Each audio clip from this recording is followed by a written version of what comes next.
as Napoleon said, let China sleep, for when she wakes, she will shake the world. There's one prediction I'm going to make with great confidence, that China will never again ever isolate itself.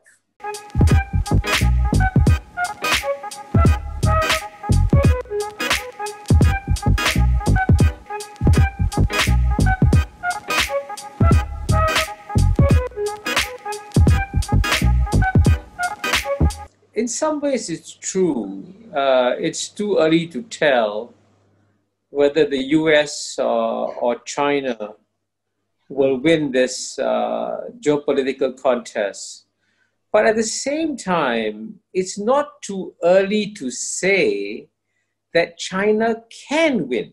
And the reason why I say that is because for Americans who are only used to winning, the idea whether the notion that can America lose is inconceivable. And I predict with great confidence that China will become the world's largest economy within 10 to 15 years. So there's nothing we can do to stop the return of China, because China has been number one for 1800 out of the last 2000 years of human history.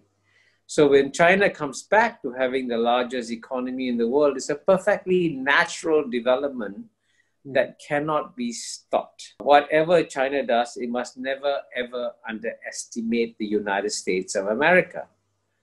But at the same time, I think it is United States of America that is making the huge mistake of underestimating China, because China, unlike the Soviet Union, which is a relatively new creation on the world stage. So the Soviet Union was,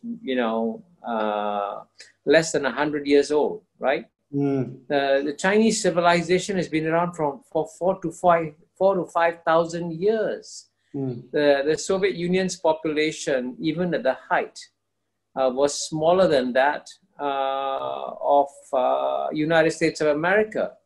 China's population is 4 times the size of the United States of America. So the correlation of forces, to use a Marxist phrase, is so different between the United States and China as compared to the United States and Soviet Union.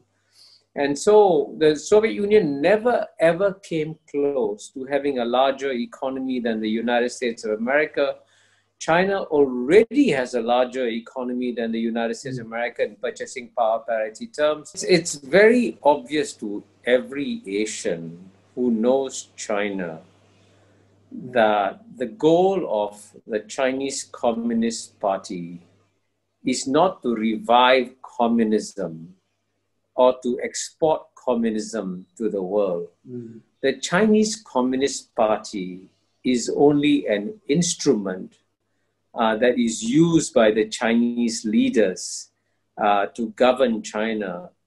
And indeed, the dream of the Chinese leaders is to make China great again. And actually, China has produced more new billionaires than any other society has in the last 10 years. Even if China today was being run by a person like Mahatma Gandhi of India, and he said he's completely a non-violent person, United States would still try to push down China. Xi Jinping's confidence, drive, and ambition has alarmed the Americans. But Xi Jinping's confidence, drive, and ambition reflects the wishes of the Chinese people. With or without Xi Jinping, the United States will still consider China a great challenger to its global hegemony. Some Chinese diplomats have been unwise in practicing the wolf warrior diplomacy because it has alienated some countries, including France. China is the only major power that hasn't fought a major war in 40 years.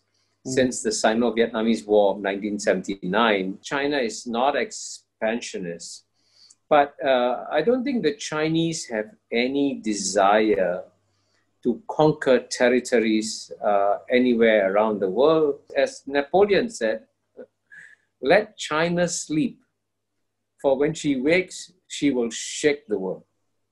And in some ways, many Western policies are unwise because they are, unfortunately, trying to wake up China rather than put China to sleep. If any Chinese leader, including President Xi Jinping, is seen to be weak on the issue of Taiwanese independence, he'll be removed by the Chinese people.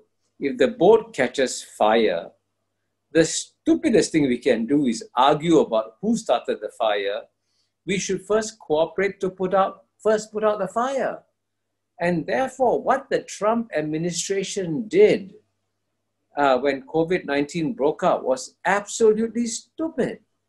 You know, trying to put the blame on China and refusing to collaborate and pulling out the World Health Organization. My hope actually is that the Biden administration, unlike the Trump administration, will realize that in some areas, some crucial global issues, the United States and China share common global interests, like in fighting COVID-19, like in fighting global warming.